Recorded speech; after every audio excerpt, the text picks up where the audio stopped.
बिस्मिल्लाहिर्रहमानिर्रहीम। नाज़रीन अस्सलाम वालेकुम, मैं हूँ इमरान वसीम। नाज़रीन, पाकिस्तान तहरीक इंसाफ की जानिब से जो पार्लियामेंट की स्टैंडिंग कमेटी से जो इस्तीफ़े दिए गए, तहरीक इंसाफ के ये इस्तीफ़े कैसे जाली निकले हैं,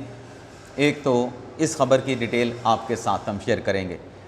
दूसरी ख़बर, कैदी नंबर 804 के साथ धोखा हो गया। फ़ैसले की आड़ में इमरान खान के साथ क्या हाथ हुआ है, इस ख़बर की तफसीलात पर भी हम बात करेंगे। लेकिन प्रोग्राम का आगाज़ हम करेंगे जो इस्लामाबाद हाई कोर्ट और सुप्रीम कोर्ट से जुड़ी चंद अहम ख़बरें हैं, उनकी डिटेल्स आपकी खिदमत में पेश करेंगे। लेकिन प्रोग्राम का आगाज़ करने से पहले आपसे दरख्वास्त के चैनल को सब्सक्राइब कर लें, बेल आइकॉन का बटन प्रेस करें। वीडियो पसंद आए तो इसे लाइक और शेयर ज़रूर कीजिएगा। नाज़रीन, इस्लामाबाद हाई कोर्ट में जो डॉक्टर आफिया सिद्दीकी की रिहाई से मुतल्लिक जो मुकदमा चल रहा था, जिसमें जस्टिस सरदार इजाज़ इसाक़ की जानिब से हुकूमत पाकिस्तान से रिपोर्ट तलब की गई थी कि बताया जाए कि अमेरिका में जो डॉक्टर आफिया सिद्दीकी की रिहाई की दरख्वास्त दी गई है, हुकूमत पाकिस्तान ने उस केस में पार्टी ना बनने का फ़ैसला किन वजूहात की बिना पे किया है। ये रिपोर्ट हाई कोर्ट में जमा ना होने पे जज साहब ने, सरदार इजाज़ इसाक़ साहब ने वज़ीर आज़म को और उनकी काबीना को तौहीन अदालत का नोटिस दिया था और 1 सितंबर को यानी आइंदा हफ्ता जो कि नए महीने का आगाज़ होने जा रहा है, जवाब भी तलब किया था और अहम शख्सियात को, आइनी ओहदेदारान को ज़ाती हैसियत में भी इस्लामाबाद हाई कोर्ट में समन किया गया था। लेकिन ये जो ऑर्डर था जज साहब का, ये कॉज लिस्ट की इजरा के बग़ैर जारी किया गया, यानी जो मुकदमा था उसकी फ़िक्सेशन नहीं हुई थी।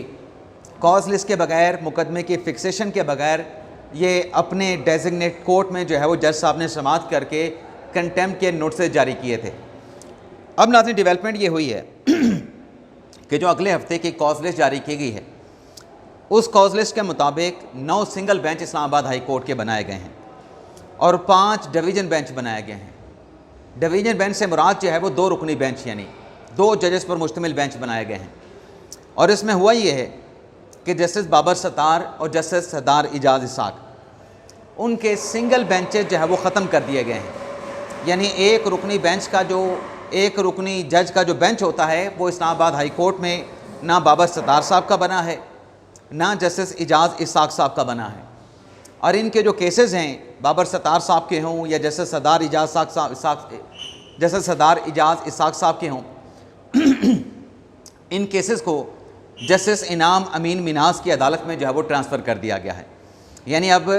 ये दोनों जजेस, बाबर सत्तार साहब, इजाज़ इसाक़ साहब, अपने अदालत के सिंगल बेंच के केसेस नहीं सुनेंगे, बल्कि डिवीज़न बेंच में बैठ के जो टैक्स से मुतल्लिक़ा मुकदमात हैं उनकी ये जज साहबान समाअत करेंगे। और जस्टिस मोहसिन अख्तर कियानी, जिनका डिवीज़न बेंच हुआ करता था, उनका डिवीज़न बेंच ख़त्म करके मोहसिन अख्तर कियानी साहब का सिंगल बेंच जो है वो आइंदा के हफ्ते के लिए तश्कील दे दिया गया है। और इसके साथ साथ इस्लामाबाद हाई कोर्ट में एक और डेवलपमेंट भी हुई है। असद कैसर साहब, जिन्होंने इस्लामाबाद हाई कोर्ट से रिजू किया था, हरासा करने पे उनके घर पे रेड किए जा रहे थे, जिस पर इस्लामाबाद हाई कोर्ट के रजिस्ट्रार ने दरख्वास्त पे एतराज़ात लगाए थे। आज इस्लामाबाद हाई कोर्ट में असद कैसर साहब की दरख्वास्त पे समाअत हुई और एतराज़ ये था रजिस्ट्रार ऑफिस का कि इसी नोयत की दरख्वास्त पेशावर हाई कोर्ट में भी दायर की गई है। तो इस्लामाबाद हाई कोर्ट ने असद कैसर साहब की लीगल टीम को हुक्म दिया है कि रजिस्ट्रार ऑफिस के जो एतराज़ात आपकी पटिशन पे लगे हैं, उन एतराज़ात को रिमूव करके दोबारा ये दरख्वास्त जो है वो आप अदालत में दायर कर सकते हैं। यानी एतराज़ात ख़त्म करने का कह दिया गया है, या यूँ कह लें कि एतराज़ात को बरकरार रखा गया है। अब नाज़रीन, आते हैं जो तहरीक इंसाफ से जुड़ी जो चंद अहम ख़बरें हैं, उनकी डिटेल आपके साथ हम शेयर करते हैं। नाज़रीन, इमरान खान साहब का फ़ैसला है कि मुज़ाकरात हुकूमत के साथ नहीं होने, और ख़ान साहब का हुक्म है कि आप स्टैंडिंग कमेटी से, पार्लियामेंट के नीचे जितनी कमेटियां हैं, पार्टी के अरकान असम्बली, उनसे रिज़ाइन कर जाएं। ना सिर्फ अरकान असम्बली रिज़ाइन करें, बल्कि जो सेनेटर हजरात हैं, वो जो सेनेट की स्टैंडिंग कमेटीज़ हैं, उससे भी वो भी रिज़ाइन करें। तो ये जो रेजिग्नेशन दिए जा रहे हैं, ये इस्तीफ़े जाली कैसे निकले हैं, इस खबर पे आने से पहले मामला ये हुआ है कि जो तहरीक इंसाफ की क़यादत कहती है कि अगर मुज़ाकरात हुकूमत के साथ होंगे तो इमरान खान की इजाज़त के साथ, इमरान खान की मंजूरी के साथ होंगे। लेकिन जो इमरान खान के साथ पार्टी के रहनुमाओं की रवां हफ्ते मुलाकात हुई है, बहनों के साथ जो उनकी मुलाकात करवाई गई है, उसके बाद जो इमरान खान साहब ने सोशल मीडिया पे उनके अकाउंट से जो ट्वीट किया गया है, जिसमें कौमी सलामती के इदारों के सरबराहान को टारगेट किया गया, उनको हदफ तनकीद बनाया गया और कहा गया कि माफ़ी मैं नहीं मांगूंगा, माफ़ी मुझसे मांगी जाए। अब पार्टी की जो क़यादत है, जो बाहर है, उसने खान साहब से बाला बाला ये फ़ैसला किया है कि इमरान खान की इजाज़त के बग़ैर हुकूमत के साथ मुज़ाकरात किए जाएंगे। और ये मुज़ाकरात होंगे जो स्पीकर अयाज सादिक साहब ने कमेटी तश्कील दी थी, जिसमें नवीद कमर साहब थे, आज़म तारड़ साहब थे, राना सनाउल्लाह साहब थे और बाकी हुकूमती अरकान मौजूद थे। उनके साथ ये मुज़ाकरात शुरू किए जाएंगे। और ये मुज़ाकरात की जो तजवीज़ है वो PTI की तरफ से आई है। हुकूमत ने पेशकश की थी, लेकिन अब तहरीक इंसाफ ने प्रपोज़ल दिया है कि खान साहब को लूप में लाए बगैर ये मुज़ाकरात किए जाएंगे। और PTI की क़यादत जो मुज़ाकरात करना चाहती है, उसका कहना यह है कि सियासी मामलात का, मसाइल का जो हल है वो सियासी गुफ्तगू से निकल सकता है। और ये जो मुज़ाकरात होंगे, इनसे मुतल्लिक़ ज़रा ये बताते हैं कि PTI के केसेस और इमरान खान की रिहाई के हवाले से ये मुज़ाकरात किए जाएंगे। और इसमें एक और चीज़ भी है जिसमें ज़रा का ये बताना है कि पार्टी की ये जो धड़ा है, जो मुज़ाकरात का हामी है, वो ये समझता है कि इमरान खान को ऐसी इंफॉर्मेशन पहुंचाई जाती है जिससे खान साहब एग्जैक्ट जो बैरूनी हालात हैं, बैरूनी जो सूरत हाल है अडयाला जेल के बाहर, उससे सही तरीके से आगाह नहीं हो सकते। और पार्टी की इस धड़े का, इस क़यादत का कहना है कि इस्तीफ़े देना मसले का हल नहीं है, बातचीत से ही मसले का हल निकलेगा। वैसे शेर अफजल मरवत साहब, वो भी खान साहब के इस फैसले के साथ एग्री नहीं थे, जिन्हें पार्टी से भी निकाल दिया गया था। रात गए शेर अफजल मरवत साहब ने भी जिन जिन कामा कमेटियों के रुकन थे, उन्होंने भी रिज़ाइन कर दिया है कि खान साहब का हुक्म है, मैं इस हुक्म के साथ एग्री नहीं करता, मेरी राय मुख्तलिफ है, लेकिन चूँकि मजमूई तौर पर फ़ैसला हुआ है इस्तीफ़े देने का, तो मैं भी स्टैंडिंग कमेटी से रिज़ाइन कर रहा हूँ। अब ये जो मुज़ाकरात का डोल डाला गया है, प्रपोज़ल आया है हुकूमत की पेशकश पे, तो बताया जा रहा है कि ये मुज़ाकरात कौमी असम्बली का जो इजलास शुरू होने जा रहा है आइंदा हफ्ते से, जो कि सदर पाकिस्तान आसिफ अली ज़रदारी ने 1 सितंबर को बुला लिया है, कौमी असम्बली के इजलास के दौरान ये मुज़ाकरात का आगाज़ होने का इम्कान ज़ाहिर किया जा रहा है। अब नाज़रीन आते हैं जो तहरीक इंसाफ के अरकान ने इमरान खान साहब के हुक्म पे जो स्टैंडिंग कमेटी से इस्तीफ़े दिए हैं।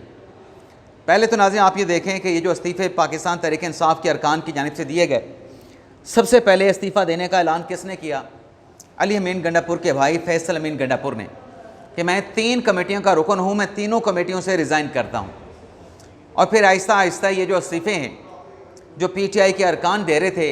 ये इस्तीफ़े कौमी असम्बली के स्पीकर अयाज सादिक के सेक्रेटेरिएट में जमा करवाने के बजाय जो तहरीक इंसाफ के चीफ विप हैं आमिर डोगर साहब, उनके पास जमा करवाए जा रहे थे। लेकिन कल ये डेवलपमेंट हुई कि 20 इस्तीफ़े जो हैं,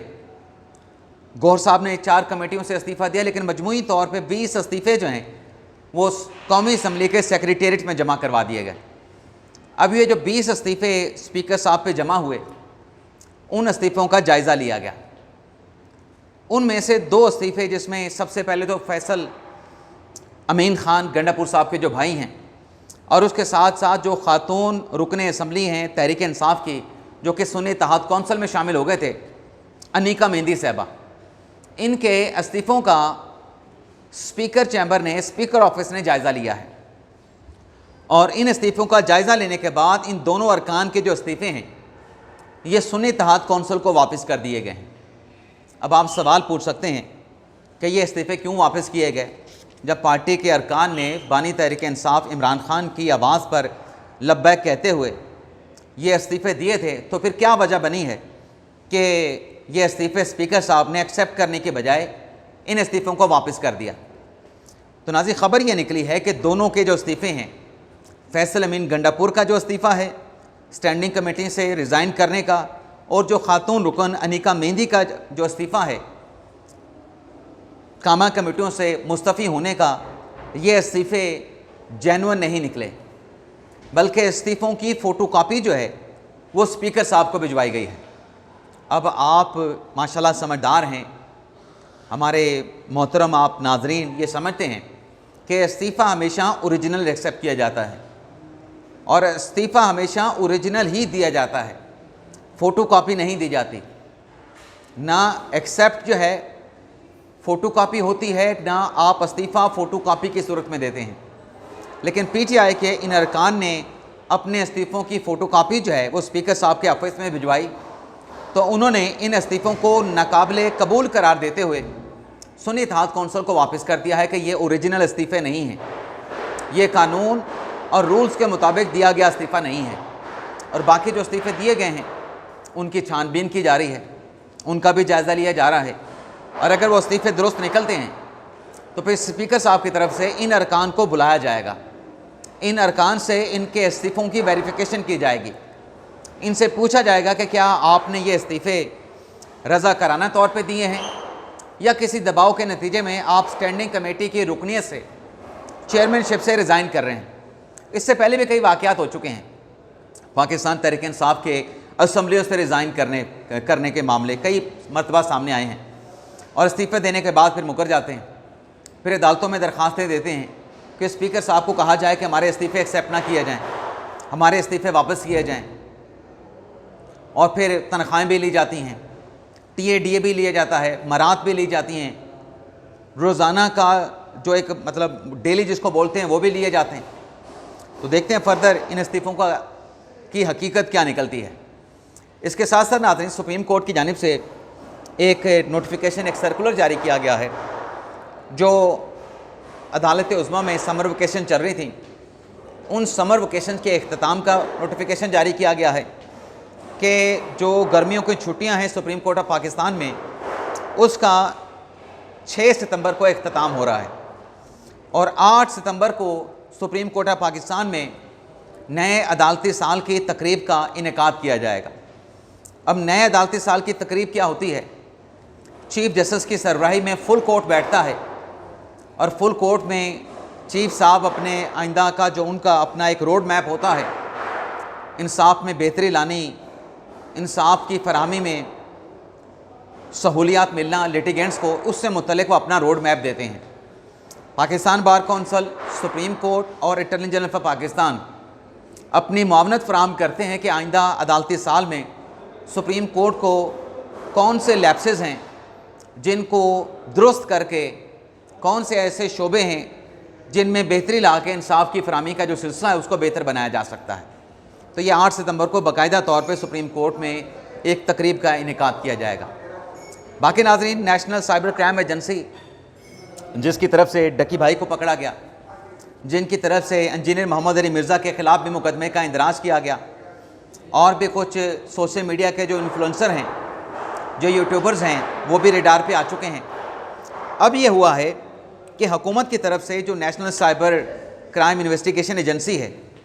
उसको कुछ मज़ीद इजाफी अख्तियारात दे दिए गए हैं।